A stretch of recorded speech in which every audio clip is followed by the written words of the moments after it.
안녕하세요. 야단 만개입니다. 바람 살랑이는 이 좋은 날, 잠시 마음 쉬어가실 수 있도록 조용한 이야기 한 자락 들려드릴게요. 편안히 앉으셔서 함께 해주세요. 옛날 어느 마을에 강쇠라는 청년이 살았습니다. 강쇠는 어찌나 기운이 좋은지 황소랑 씨름을 해도 이길 정도였답니다. 헌데 그 좋은 힘을 가지고도 게으름만 피우고 있었지요. 한 번뿐인 인생인데 놀기도 하고 그래야 하는 법 아니겠소? 그런 강쇠가 딱 한 가지 열심인 것이 있었습니다. 그건 바로 마을 여인들과의 밤일이었지요. 초저녁에 시작을 하면 밤을 새도 끝이 안 나니 그야말로 조선 제일의 정령남이었습니다. 하여 강쇠와 하룻밤만 보내도 여인들은 허리가 휘었지요. 이놈 강쇠야, 언제까지 이 꼴로 살 셈이냐? 그래도 장가는 가야 하지 않겠느냐? 아버지 그런 소리 마소. 여인들이 저만 보면 겁부터 집니다요. 그러니 지가 장가갈 팔자는 아니라 이 말입니다. 에이구야, 이놈아, 그러면 웬만큼만 휘둘렀어야지. 날마다 바지를 벗고 다니니 동네 방네 소문이 자자한게지 않느냐? 아버지는 강쇠를 보며 혀를 끌끌 차고 말았습니다. 이러다 아들이 장가도 못 갈 판이니 아버지의 속은 까맣게 타들어갔지요. 마침내 아버지가 이를 악물고 말했습니다. 이대로 두다간 아들이 노총각으로 늙겠다. 강쇠야, 이놈, 이참에 큰 마을로 나가보거라. 너는 물이 다르면 네 짝도 있지 않겠느냐? 큰데간들 지가 뭐 있다고 색시가 오겠습니까? 가진 게 두 쪽뿐인디. 그러니 하는 말이다. 여기서는 소문이 다 퍼져서 누가 네 상대를 하겠느냐? 큰 마을에서 한몫 잡고 색시감도 하나 잡아보란 말이다. 아버지의 말에 강쇠는 어쩔 수 없이 자리를 털고 일어났습니다. 강쇠야, 가다가 이거라도 챙겨 먹거라. 아버지는 부엌에 쌀을 박박 긁어서 주먹밥 2덩이를 강쇠에게 내주었습니다. 강쇠는 그걸 받아들고 아버지께 큰 절을 넙죽하였지요. 그럼 소자 다녀오겠습니다. 어무이 잘 챙기시고 몸 조심하세요. 강쇠는 허리춤에 주먹밥을 차고 기세 좋게 집을 나섰습니다. 그리고 며칠을 걸어 강쇠는 드디어 부산포에 다다랐지요. 여기가 그 부산포라더니 정말로 크고 넓구나. 강쇠는 이리저리 구경을 하다가 날이 저문 줄도 몰랐습니다. 잠자리를 찾던 중 바닷가 끝에 서 있는 허름한 정자 하나를 발견했지요. 애구머니, 오늘 밤은 여기서 자야 쓰겄다. 강쇠는 정자 위로 올라가 보찜을 베고 드러누웠습니다. 파도 소리를 자장가 삼아 막 잠이 들려는 참이었지요. 그런데 그때 정자 아래에서 남녀의 대화가 들려왔습니다. 제발 오늘만은 가지 마오. 밤이 사무치게 외롭습니다. 그만하시지요. 이젠 저도 버겁습니다.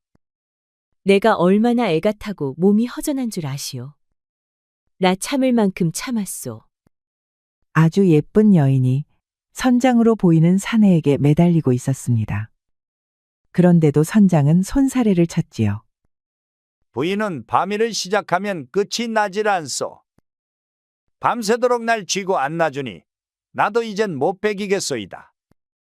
아니, 겨우 힘 몇 번 썼다고 벌써 우는 소리이신가요? 그러고도 무슨 사내라고 할 수 있습니까? 여러 소리 말고 더 이상은 날 찾지 마시오. 나도 나름대로 최선을 다했소. 선장은 마님의 손을 뿌리쳤습니다. 그러더니 배 쪽으로 달려가서는 도망치듯 바다로 나가버렸지요. 어쩜 그러실 수가 있습니까? 제 몸에 불만 지르고 가실 거면 애초에 시작을 하지 말았어야지요. 마님은 그대로 주저앉아 눈물을 떨구었습니다. 아름다운 여인이 우는 모습이 강쇠의 마음을 아프게 하였지요. 하여 강쇠는 벌떡 일어나 정자 아래로 성큼성큼 내려왔지요. 부인, 그렇게까지 원하신다면 제가 도와드릴 수 있소이다. 뭐라고? 자네 지금 뭔 헛소리를 하는 겐가? 우연히 듣게 됐소. 그 선장 양반은 약골이었나 본데 이 몸은 아니라오. 마님은 강쇠를 머리부터 발끝까지 훑어보았습니다. 비록 차림새는 남루했지만 기골이 당당했지요. 자네 말이 참 당돌하구나. 시골뜨기 하나가 허풍을 떠는 게 아닌가? 입만 놀리는 사내는 아닙니다. 제가 지나간 여자들은 다시는 제 앞에 못 옵디다. 몸이 감당을 못해서 말이오. 그것이 정말이냐? 그렇다면 내 허기를 채워줄 사람은 너밖에 없겠구나. 하지만 헛소리였다간 등짝을 쌀가마니처럼 두들겨 줄 것이야. 한번 믿어보시지요. 후회는 없을 것이오. 아무래도 빈말이 아닌 것 같았지요. 그리하여 속는 셈 치고 마지막으로 한 번만 더 믿기로 하였답니다. 아침 햇살에 눈을 뜬 강쇠는 소금바람을 맞으며 밖으로 나왔습니다. 기와집 마당 한켠에선 나이 지긋한 머슴 하나가 소금자루를 짊어지고 왔다 갔다 하고 있었지요. 안녕하시오. 처음 뵙겠소이다. 어이쿠, 넌 또 누구야? 오늘부터 이 집에서 일하게 된 강쇠라하오. 머슴 칠복은 강쇠를 머리끝부터 발끝까지 훑어보았습니다. 누가 널 이 집에서 일하라고 했단 말이냐? 마님이요. 어젯밤 늦게 마님이 데려오셨소. 칠복은 말없이 강쇠를 째려보더니 고개를 절레절레 흔들었습니다. 에잉, 이번엔 또 며칠이나 버티려나? 그는 뒤돌아서더니 중얼거리며 가버렸지요. 그때 마침 여종 하나가 생선든 소쿠리를 안고 들어오고 있었습니다. 당신이 강쇠입니까? 그렇소만. 날 따라오시지요. 강쇠는 그녀를 따라 부엌으로 들어섰지요. 저기 밥상 차려놨어요. 알아서 챙겨 드셔요. 고맙소. 그런데 마님은 지금 어디 계시오? 그걸 왜 물으시나요? 월매는 조금은 따가운 말투로 되물었습니다. 오늘부터 일하게 됐으니까 그렇소. 무슨 일을 하면 되는지 여쭤봐야 할 것 아니겠소? 그러자 월매는 강쇠를 빤히 바라보았지요. 밤일하러 온 게 아니신가요? 그거 외엔 새머슴을 부를 이유가 없지요. 월매의 말에 강쇠는 속이 싸늘해졌습니다. 아무래도 마님이 사내를 들인 것이 이번이 첫 번째가 아닌 것 같았지요. 그럼 지금 마님은 집에 안 계시오? 저녁에나 돌아오시지요. 늘 낮에는 밖에 나가 계신 것이요? 정말 아무것도 모르고 오셨군요. 마님은 부산포의 큰 선주랍니다. 이 부산포의 배절반이 죄다 마님 손을 거치지요. 해서 낮에는 늘 포구에 계셔요. 월매의 말투는 퉁명스러웠지요. 그래도 묻는 말은 빠짐없이 대답해 주었습니다. 그렇구려. 일단 밥은 고맙게 잘 먹겠소이다. 강쇠는 부엌에 쪼그리고 앉아서 허겁지겁 먹기 시작했습니다. 그 사이 월매는 우물가에 앉아 생선을 손질하고 있었습니다. 비늘을 벗기고 뱃속을 갈라내는 모습이 능숙했습니다. 월매는 말은 퉁명스러웠지만 하는 일에는 허투루 넘기는 법이 없었습니다. 손놀림은 거침없고 눈빛은 흐트러짐이 없었지요. 똑 부러진 그녀의 태도에 강쇠는 묘한 끌림을 느꼈습니다. 밥을 먹은 강쇠는 뒷마당으로 나갔지요. 마침 칠복이 그물을 정리하고 있어서 그 일을 거들려 했습니다. 밥도 먹었으니 저도 몸 좀 써야겠소. 거슬리니까 저리 가시게. 강쇠가 멈칫하며 물었습니다. 왜 그러시오? 내 얼굴에 뭐 묻었소? 자네에겐 자네 할 일이 따로 있자는가. 이건 내 일이니 신경 끄고 들어가 보시게. 머슴까지 퉁명스레 군이 강쇠는 도무지 이해가 되지 않았습니다. 다들 왜 나한테 이리도 퉁명스럽소? 내가 뭐 잘못했소? 칠복은 한심하다는 듯 강쇠를 잠시 쳐다보다 말했습니다. 뭐 있는 동안이나 편히 있다 가시게. 얼마나 버틸진 모르겠지만. 그게 무슨 말이오? 속 시원히 말씀 좀 해주시지. 강쇠가 거듭 묻자 칠복은 그물을 내려놓고 털썩 앉았습니다. 이리 앉게. 강쇠도 조용히 그의 앞에 앉았습니다. 자네 같은 사람들 여태 몇이나 다녀갔네. 근데 열흘을 넘긴 사람이 없었지. 왜 열흘을 못 넘겼어? 마님을 감당 못해서지. 강쇠는 눈을 가늘게 뜨고 물었습니다. 마님이 그렇게 센 분이요? 글쎄, 나야 기회조차 없었으니 모르지. 하지만 마님은 웬만한 사내론 시원찮다 하시더군. 하룻밤 만에 쫓겨나는 경우도 허다했지. 그래서 다들 나를 곱게 안 본 거였구려. 떠날 사람이라 여긴 것이지. 그렇지. 정들면 뭐 하겠나. 금세 갈 사람인데. 뭐, 들어보니 그럴만도 하군요. 그런데 말이오, 월매에 대해 좀 여쭤봐도 되겠어? 자네가 어쩌다 월매를 묻는 겐가. 그냥 궁금해서. 본래 어디서 왔고, 언제부터 이 집에서 일했는지. 칠복은 고개를 살짝 저었지요. 자네는 마님 손에 이끌려 들어온 사람이야. 월매에 대한 관심은 접는 게 좋을 걸세. 괜한 소문 돌아서 마님 귀에 들어가 보게. 자네도 월매에게도 좋을 게 없네. 강쇠는 입을 다물었습니다. 그 말이 빈말이 아니라는 걸 눈치챌 수 있었지요. 마님이 월매를 질투하게 된다면 그 끝이 어떨지는 불보듯 뻔했습니다. 알겠어. 조심은 하겠지만, 그래도 월매에 대해 아는 대로만 좀 알려주시지요. 강쇠가 거듭 묻자 칠복은 마지못해 입을 열었습니다. 월매는 이 근처 포구마을 출신이네. 아버지가 배실하던 어부였네. 헌데 몇 해 전 큰 풍랑을 만나 배랑 함께 돌아가셨지. 이에 상심한 어머니도 병을 얻어 돌아가셨다네. 저런, 그리도 안타까운 일이. 그 밑으로 동생이 셋이나 있어서 어린 나이에 일을 시작했네. 그래서 월매가 여종살이를 하는 것이구려. 그렇지. 시집갈 나이에도 혼사고 뭐고 다 접고 동생들 뒷바라지를 해야 하니 안 됐지. 강쇠는 그 말을 듣고서야 월매의 굳은 얼굴이 떠올랐습니다. 그녀가 왜 그렇게 말이 없는지 조금은 이해가 됐습니다. 칠복과 헤어진 강쇠는 숙소로 돌아와 자리에 누웠습니다. 그는 부엌에서 마주친 월매를 떠올렸습니다.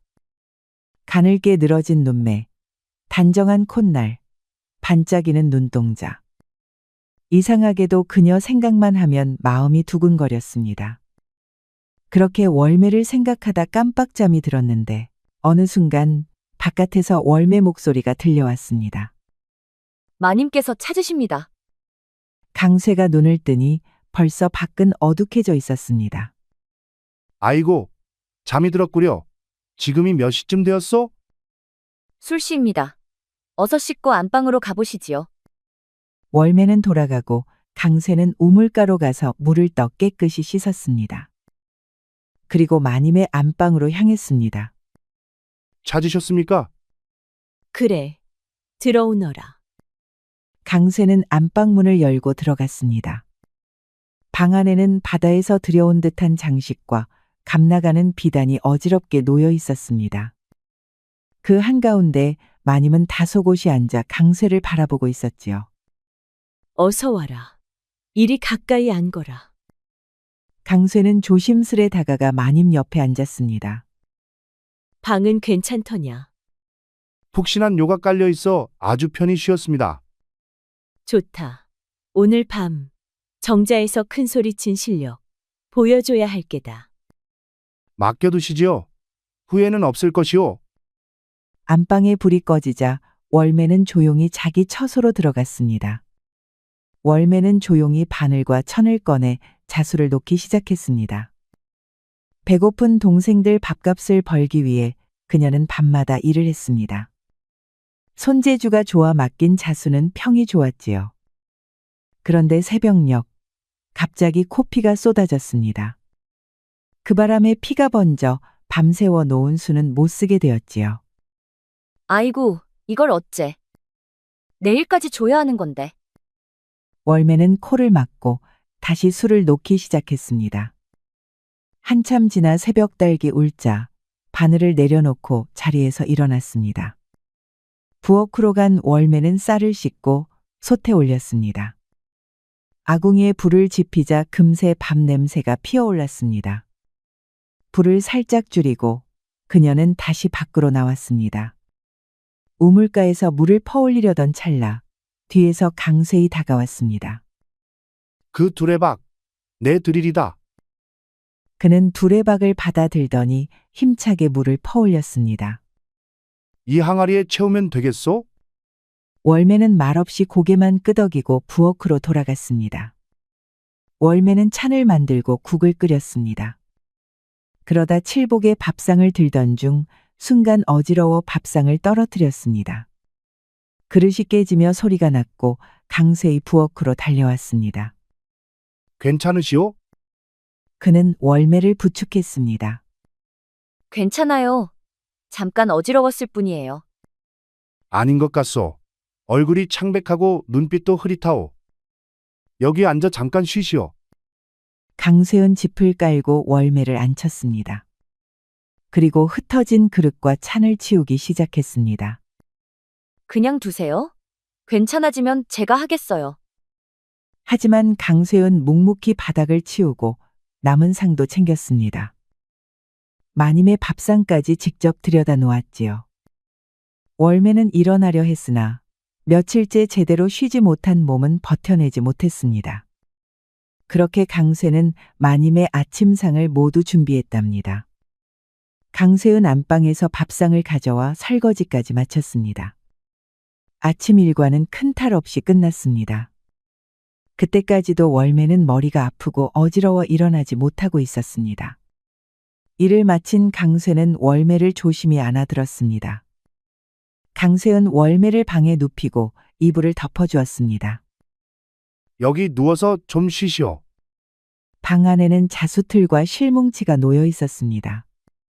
밤새 자수 놓은 거요? 대답이 없어 돌아보니 월매는 이미 잠든 상태였습니다. 강세은 피식 웃고는 조용히 문을 닫고 나왔습니다. 강세은 월매가 하려던 일을 챙겨가며 이것저것 정리했습니다. 그렇게 하루를 정리하고 자기 방으로 돌아와 누웠습니다. 생각이 많았지만 곧 잠에 들었습니다. 월매는 해질녘이 되어서야 눈을 떴습니다. 몸이 한결 가벼웠고 어지럼도 사라져 있었습니다. 문을 열고 나오던 월매는 마당을 보고 깜짝 놀랐습니다. 며칠째 밀려있던 빨랫감이 모두 널려 있었습니다. 줄에 걸린 천을 만져보니 뽀송하게 잘 말라 있었습니다. 월매는 조용히 빨래를 걷어 개기 시작했습니다. 손놀림은 가볍고 정갈했습니다. 모두 정리한 뒤 월매는 부엌으로 향했습니다. 부엌에 들어서자 월매는 또 한 번 놀랐습니다. 바닥이며 찬장, 조리도구까지 말끔하게 정돈되어 있었습니다. 아궁이 재도 깨끗이 치워져 있었습니다. 부엌 안이 환하게 빛날 만큼 정리가 잘 되어 있었습니다. 그 광경에 월매는 저도 모르게 미소를 지었지요. 한편 장사실을 마무리하던 마님은 배에서 내린 물건들을 창고로 옮기게 하고 장부를 정리하고 있었습니다. 배 세척을 거느린 이 집 상점은 부산포 저작거리에서도 제법 이름이 났지요. 그때 옆 가게의 주인인 정씨 과부가 슬쩍 안으로 들어왔습니다. 이거 이번에도 새로 사내를 들였다고? 어휴, 항구에 소문 안 새는 구석이 있긴 한가 몰라. 내가 모르면 그게 소문이겠어? 그런데 어떤 놈이길래 이번엔 너 혼자 씩 웃고 다녀? 마님은 의자에 앉아 엉덩이를 비틀며 한숨을 내쉬었습니다. 말도 마라. 아랫도리가 아직도 욱신거려. 설마 또 시시한 놈 데려다 헛물만 킨 거 아니야? 아니야. 이번엔 진짜야. 그런 놈은 처음 봤어. 그냥 크기나 모양 그런 게 아니라 몸이 그냥. 하여간 내가 다 못 버티겠더라니까. 오, 이젠 진짜 물건 하나 건졌구먼. 근데 혼자만 품고 있으려는 건 좀 치사한 거 아니야? 이놈은 달라. 얘는 내가 꽉 붙잡고 있을 거야. 너랑 나랑 몇 년 사이인데 그걸 나눌 수 없다는 거야? 남편도 아니고. 그래서 더 안 되는 거야. 얘만은 내가 욕심낼라니까. 정 씨는 인상을 구기고 몸을 획 돌렸습니다. 그렇게 나올 줄 알았다. 잘들 해보시지. 마님은 시큰둥하게 어깨를 으쓱하더니 하인들에게 문단속을 시키고 집으로 향했습니다.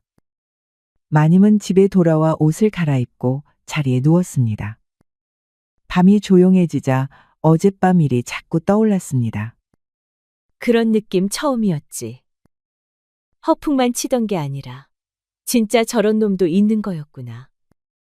이놈, 신분만 좀 괜찮았으면 내가 그냥 데리고 살았을 텐데.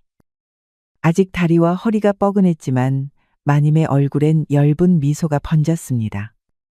그렇게 마님은 강쇠 생각을 하며 기분 좋게 잠에 들었습니다. 다음 날 월매는 아침일을 마치고 장터로 향했습니다. 배고픈 동생들 생각에 발걸음이 바빴습니다. 익숙한 채소 가게 앞에 도착하자 상점 아주머니가 반갑게 맞았습니다. 월매 왔구나. 오늘은 무얼 찾니? 동생들에게 죽이라도 끓여 먹이려고요. 감자랑 나물 좀 주시겠어요? 에휴, 내 사정 내가 알지. 아주머니는 고개를 끄덕이더니 찬거리를 더 얹어주었습니다. 이거 너무 많이 주시는 거 아니에요? 내 자식 같아서 그러는 거다. 걱정 말고 가져가. 잘 먹이고. 고맙습니다. 아주머니, 꼭 갚을게요. 월매는 고개 숙여 인사하고 바삐 걸음을 옮겼습니다. 얘들아, 누이 왔다. 동생 둘은 방 안에서 꼬르륵 소리를 내며 누나를 기다리고 있었습니다. 누나, 밥은 있어? 나 나물 먹고 싶어. 그래, 오늘은 따뜻한 국도 있다. 조금만 기다려. 월매는 솥에 물을 올리고 아주머니가 준 재료들을 정성껏 다듬었습니다. 나물은 들기름에 볶아내고 감자는 푹 익혀 국을 끓였습니다. 월매는 밥상에 음식을 올려 동생들 앞에 놓았습니다. 두 아이는 젓가락도 들기 전에 손으로 밥을 집어 먹었습니다. 누나, 이거 진짜 맛있어. 나 국 2번 먹을래. 월매는 아이들 먹는 모습을 조용히 바라보았지요. 그러다 등 뒤로 고개를 돌려 눈물을 닦았습니다. 누이가 더 벌어서 매일 이렇게 차려줄게. 정말이야. 해가 기울 무렵 월매는 상을 치우고 옷을 갈아입었습니다. 그리고 다시 마님의 집으로 향했습니다. 부엌에 도착한 월매는 조용히 문을 열고 들어갔습니다. 부엌은 가지런히 정돈되어 있었지요. 그때 마님이 부르는 소리가 들려왔습니다. 월매야, 밥 좀 다오. 네, 마님. 월매는 밥과 국을 덜어 마님의 밥상을 챙겨 들었습니다. 마님은 허기 졌는지 조용히 밥을 먹었습니다. 월매야, 상 치우면서 강쇠 보고 내 방으로 오라 해라. 네, 마님. 월매는 상을 들고 조용히 방을 나왔습니다. 월매는 강쇠에게 가야 했지만 발이 떨어지지 않았습니다. 한밤중에 마님이 강쇠를 부르면 어떤 일이 벌어지는지 월매는 이미 알고 있었습니다. 그래서 더더욱 그를 부르기 싫었습니다. 강쇠의 안방에 들어가는 것이 왜 이리도 꺼림직한지 스스로도 알 수 없었습니다. 월매야, 강쇠 불렀느냐? 네, 마님. 지금 갑니다. 망설이는 사이 마님은 다시 소리쳤습니다. 월매는 할 수 없이 강쇠의 방 쪽으로 걸음을 옮겼습니다. 하지만 방 앞에 도착하고도 월매는 말을 꺼내지 못한 채 서 있었습니다. 잠시 뒤 마님이 직접 나와 강쇠의 방 앞으로 왔습니다. 그리고 그 앞에 멍하니 서 있는 월매를 보았습니다. 아니, 심부름을 시킨 지 언제인데 아직도 서 있느냐? 마님의 목소리에 월매는 흠칫 놀랐습니다. 죄송합니다요. 마님. 가서 내일이나 하거라. 월매는 부엌으로 달려갔지요. 마님은 강쇠를 깨워 안방으로 데려갔습니다. 잠시 후 안방에 불이 꺼지고 마님의 신음소리가 조용한 집안을 울렸습니다. 그 소리는 부엌까지 고스란히 들려왔습니다. 월매는 두 손으로 귀를 막았습니다. 평소에는 흘려들었지만 오늘따라 그 소리는 너무도 괴로웠습니다. 월매는 귀를 막고 움츠린 채 부엌 바닥에 앉아 있었지요. 허나 차오르는 가슴앓이에 견디지 못하고 대문을 박차고 나갔습니다. 월매는 무작정 달렸습니다. 마을 끝까지 어둠 속을 헤매듯 뛰었습니다. 어느새 멈춰 선 곳에서 그녀는 눈을 감았습니다. 깨진 그릇을 아무 말 없이 치워주던 강쇠, 밥을 차려주고 설거지를 대신하던 강쇠, 자신보다 먼저 우물물을 길어주던 그 모습이 떠올랐습니다. 그런 그가 지금은 마님의 방 안에 있었습니다. 그와 마님이 함께 있는 모습을 상상하는 것만으로도 가슴이 저려왔습니다. 월매는 새벽 달기 울고서야 정신을 차렸습니다. 옷소매로 눈물을 닦고 다시 마님의 집으로 발길을 돌렸지요. 어째 발걸음이 너무나 무거웠답니다. 며칠이 지나면서 월매의 눈길이 자주 강쇠에게 머물렀습니다. 강쇠가 마당을 쓸고 있으면 슬며시 쳐다보다 고개를 돌렸고 우물가에서 마주치면 말을 걸진 않아도 걸음을 늦추곤 했지요. 마님은 어느 날 장사를 일찍 접고 뜻밖의 집으로 돌아왔습니다. 마당을 지나던 마님은 문득 빨랫줄 앞에 선 강쇠를 보게 되었습니다. 그 일은 분명 월매의 몫이었지요. 그러나 강쇠는 마치 자기 일인 듯 말없이 빨래를 개고 있었습니다. 마님은 인기척을 숨기고 그 모습을 지켜보았습니다. 그날 이후로 마님은 틈만 나면 부엌이며 마당이며 살피기 시작했지요. 며칠 뒤 마님은 또다시 이상한 장면을 보게 되었습니다. 이번에는 우물가에서 강쇠가 설거지를 하고 있었습니다. 저 일도 분명 월매의 것이었답니다. 내 눈이 헛된 것이 아니다. 틀림없이 저 둘 사이에 정분이 생긴 게다. 그날 밤 마님은 머리에 수건을 얹은 채 골똘히 생각에 잠겼습니다. 월매가 강쇠를 탐내는 것도 얄미웠지만 그보다 더 괘씸한 것은 강쇠가 그 눈길을 모른 채 하지 않는다는 점이었지요. 전연을 내쫓는다고 끝날 일이 아니다. 밖으로 나가면 둘이 어찌 될지 누가 아나. 차라리 아예 서로 못 마주치게 하는 것이 옳겠다. 마님은 조용히 등을 돌려 유에 누웠지요. 그러면서 월매를 떼어낼 묘안을 곰곰이 꾸미기 시작했습니다. 며칠 뒤 마님이 포졸들을 이끌고 집으로 들어섰습니다. 며칠 전 내 폐물이 감쪽같이 사라졌소. 다른 물건은 손대지 않고 비냐며 노리개만 없어졌다오. 이는 집안을 잘 아는 자의 짓이 분명하오. 포졸들은 마당을 나누어 뒤지기 시작했습니다. 잠시 후 부엌 쌀독에서 금비녀와 폐물이 나왔습니다. 맞소. 내 것이 틀림없소. 부엌은 여종 월매 외엔 드나드는 자가 없다고 하셨지요. 그럼 범인은 정해졌소. 아니옵니다. 저는 그런 짓 하지 않았습니다. 증거가 나왔으니 더 말할 것 없소. 인연을 관하로 압송하라. 월매는 포박되어 끌려갔습니다. 이를 지켜보던 강쇠는 말없이 서 있었습니다. 설마 월매가 도둑질을 했으리라곤 믿기지 않았지요.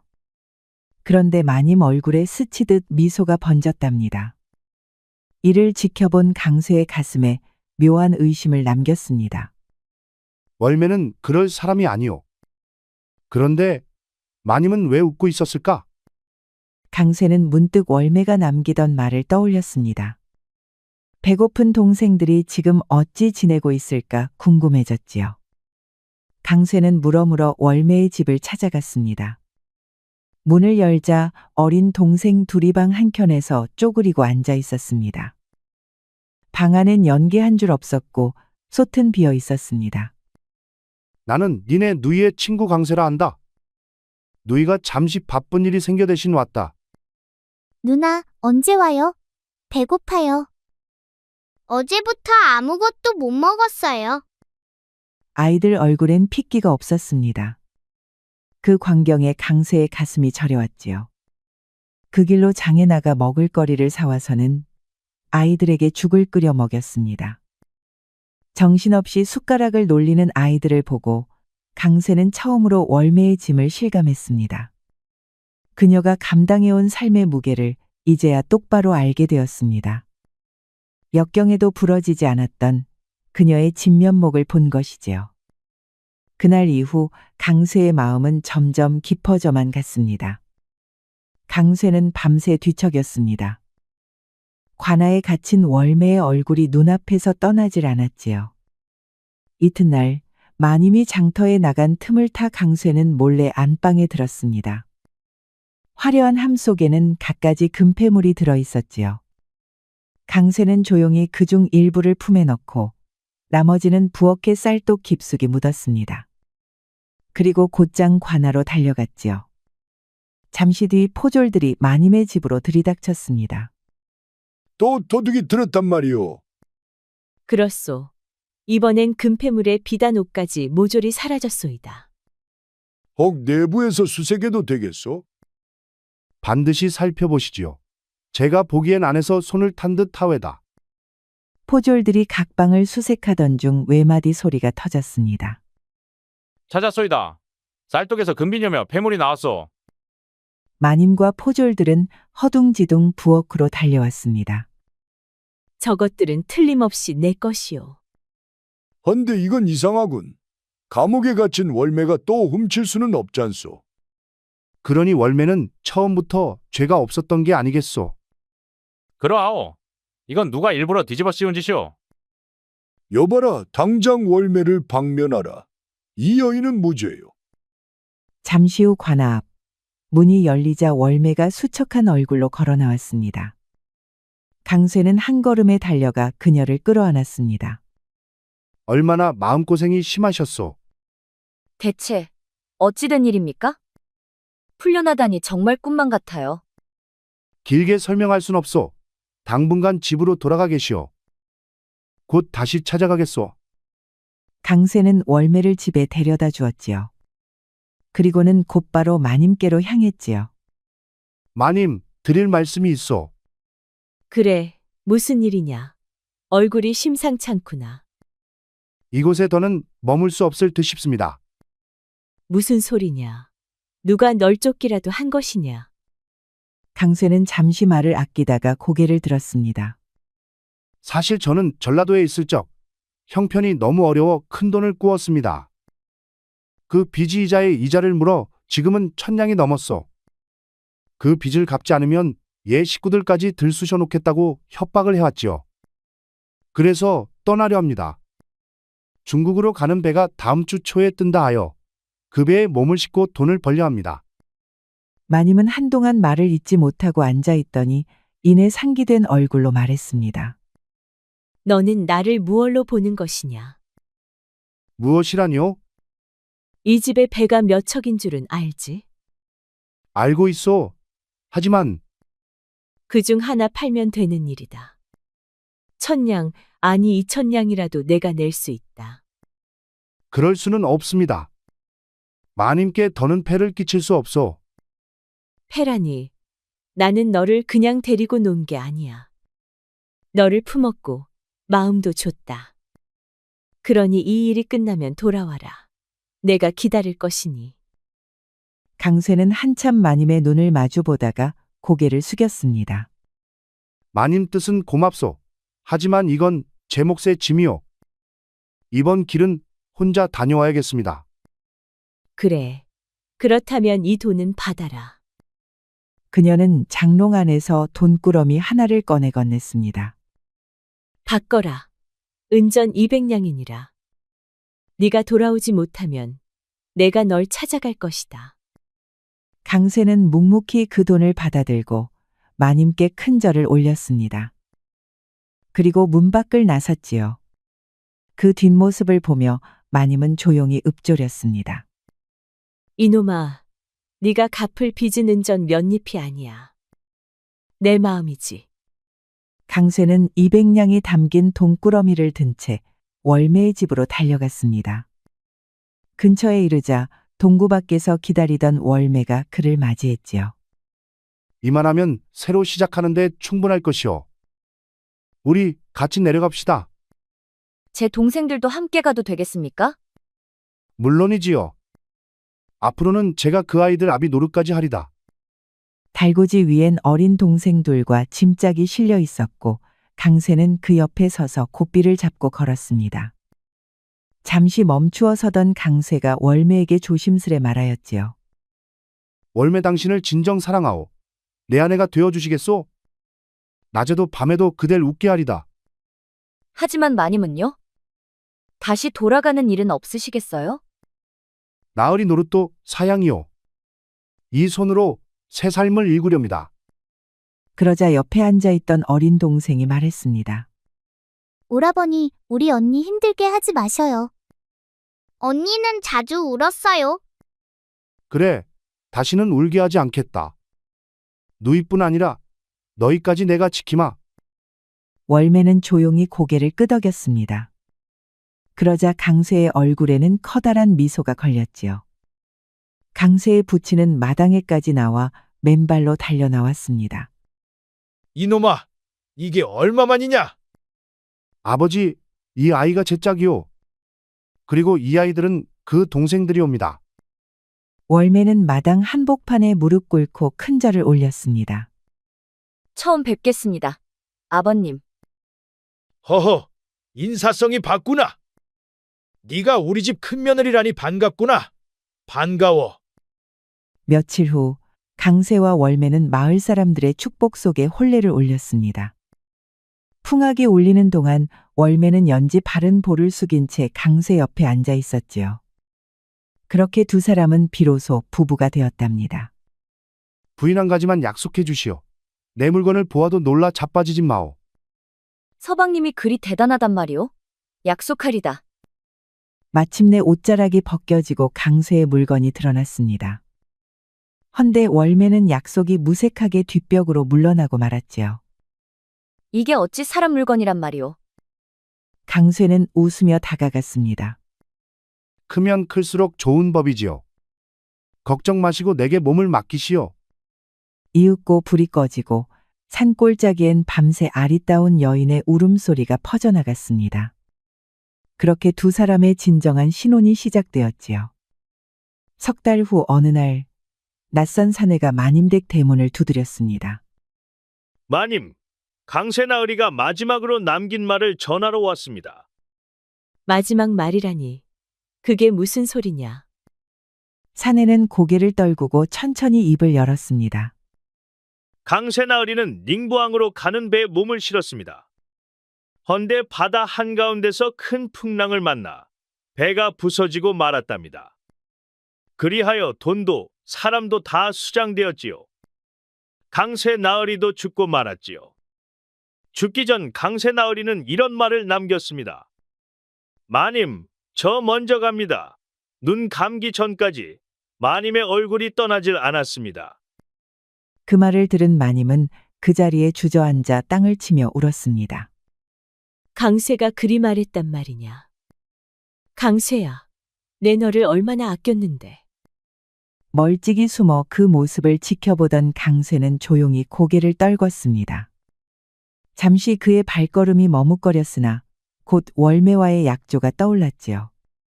이제 영영 이별이오 마님. 월매를 괴롭힌 것에 대해서는 행복하게 사는 걸로 복수를 대신하겠소. 강세는 그렇게 말하고는 다시 고향 마을을 향해 발길을 돌렸습니다. 그곳에는 사랑하는 새색시와 동생들이 기다리고 있었답니다. 옛사람들은 물수지용이라 하였습니다. 저마다 모양도 성질도 다르되 그에 맞는 쓸모가 있으니 버릴 것도 없고 함부로 깔볼 것도 없다는 말이지요. 어떤 사람, 어떤 재능이라도 그 쓰임을 잘 살피면 이롭고 복된 일이 따르게 마련입니다. 강세도 큰 물건을 제대로 써먹어서 큰 복을 얻은 것이지요. 우리도 이 교훈을 되새겨 어떤 재주도 괄시 말고 중히 여겨야 하겠습니다. 우리 영상을 시청하신 모든 분들께 행복이 가득하길 기원하겠습니다. 구독과 좋아요, 알림 설정 부탁드려요. 이후에도 재미난 이야기가 많이 준비되어 있으니 다른 영상도 꼭 보러 와주세요.